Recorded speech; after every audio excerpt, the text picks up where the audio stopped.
about habits. Today, in our wealth strategy, I'm going to be talking again about habits.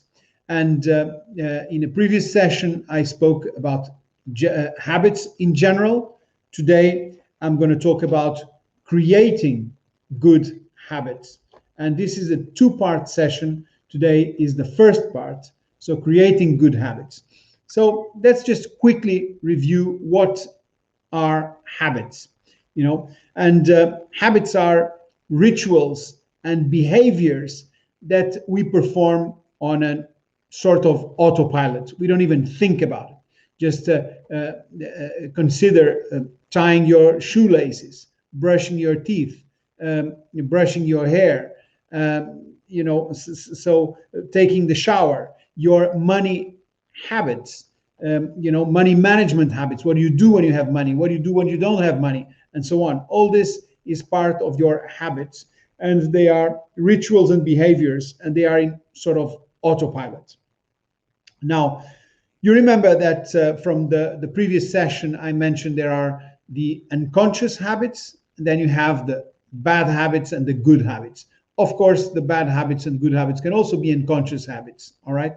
But that was just to exemplify and to put them in proper categories, okay? So and the idea here is to create good habits. So that's what we're going to be focusing on. Now, if we decide to put in place a good habit, why would we do that? I mean, usually it's because we are motivated to do that. Now, the problem with motivation is that it goes up and down, up and down, up and down. So I have prepared a little chart where you can see what happens when you are motivated and where you are not motivated, and the kind of results you can get, okay? So let me explain this chart to you. So you see here, you have the motivation line, and your motivation is going up and down and up and down and up and down and so on, okay? And this is how we all are, our motivation. We are motivated, yes, and then we are down for whatever reason, and then you don't feel like doing something. But when we are motivated, we do it. When we are not motivated, and this creates inconsistency. And with inconsistency, whatever you do in life, you're not going to get anywhere. In order to get somewhere, you need to be consistent, okay? And that is the point of this graph. This is what it shows. So A, it's this line. So okay, you're motivated, you're not motivated, you don't do it. You're motivated, you do it. Then you stop, then you do, then you stop, then you do, then you stop, and so on, okay? And this is how, because you only do something if you are motivated. So that means that you only perform some of the time and not all the time. Now, if you set a goal that is easy to achieve, then you will be motivated to do it because you know it's easy, and you will do it all the time, okay? All the time. So there you are, and then you are consistent. You see the difference between one and the other? So it's better to start with a small goal and work on that consistently, all right? It's easy to achieve it. Let's go for it. Let's go for it, okay? So if you put a hard goal, you say, okay, I'm very motivated. I'm going to put a big goal, and I'm going to work for that. I'm going to hit it. But then lack of motivation comes, and you stop doing it, okay? So you're never going to get to that goal. So start with a small goal, okay? Small goal. Let me just remind you what is the difference between success and failure. Let's analyze success. What is success? Success is a few simple disciplines that are done on a daily basis, okay? So if you do certain routines, you follow certain disciplines every day, you're going to be successful, okay? Now, what about the failure? What makes you a failure? Makes you a failure is exactly the same thing. a few small, simple disciplines that you follow on a daily basis. Okay, so it's exactly the same thing. The formula for success and the formula for failure is exactly the same. A few simple routines that are done on a consistent basis. Okay, so what do you need to change? You need to change those routines. You need to change and move and um, replace your bad habits with good habits. Okay. Now, how are you going to identify those good habits? Okay. So this is an important question. How are you going to identify them? I mean, instinctively, you know if something is good for you or not, regardless of how you feel about it. Okay. Let's just take a very simple example. Let's say you want to smoke a cigarette, then you know that it's not good for you, although it feels good to the smokers. Okay, so this is the point. How are you going to identify those good habits? And you can do it with a question. With a question. Just take a moment, pause, and ask yourself the following question, and that will help you to identify your good habits and your bad habits.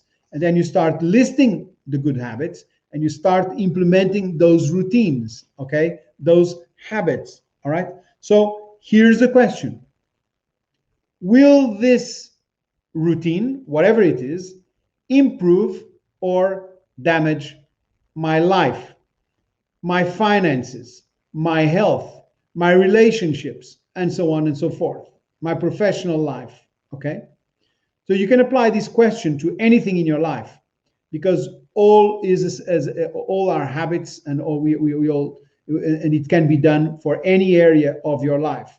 Will this, whatever it is, smoking a cigarette, will this buying this car, buying this, spending money on this thing, will it improve or damage my financial health?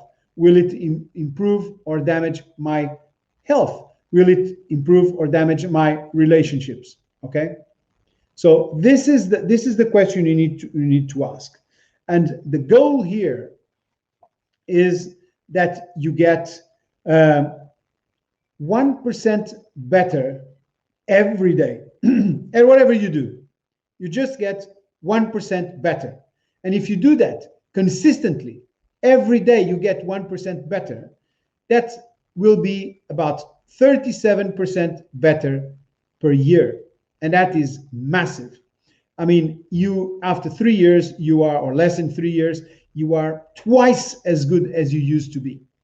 And you can accelerate this. And this goes with very small steps. Take small goals, and then in our next session, we're going to be diving into those goals and to create those habits to do that, how to break big goals into small goals, and so to make them easy to achieve. So if they are easy to achieve, you are motivated. So you've been getting there. Okay. So this is really important stuff. All right. Start small with easy goals and then increase as you go along. Let me give you an example. Let's say you want to start exercising and you want to do some push-ups. Okay. So sorry, some push-ups. Well, you start with 10. Your goal is maybe to do 50 a day, but you start with 10. So the first day you do 10. The next day, do 11. The following day, do 12.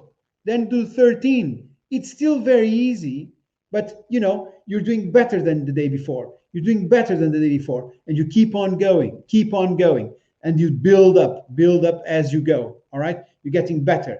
So at some point you'll get to your 50, and then you think, oh God, I have to do 50 push-ups. Okay, break them down. Instead of doing 50 in one go, do 20. Then stop for a moment. Then do another 20. Then stop for a moment. Then do another 10, and so on. You understand the point? This is start with easy, achievable goals, and then improve on them every single day. and you work on that so that you get your habits properly done. All right, so that's what I wanted to share with you today, and we'll have another session about habits, and we'll dive deeper into those, breaking down your goals and achieving better habits. All right, the whole point is how to achieve good habits, because remember, success and failure are both doing simple routines consistently on a daily basis. So let's put in place the good ones. All right, good.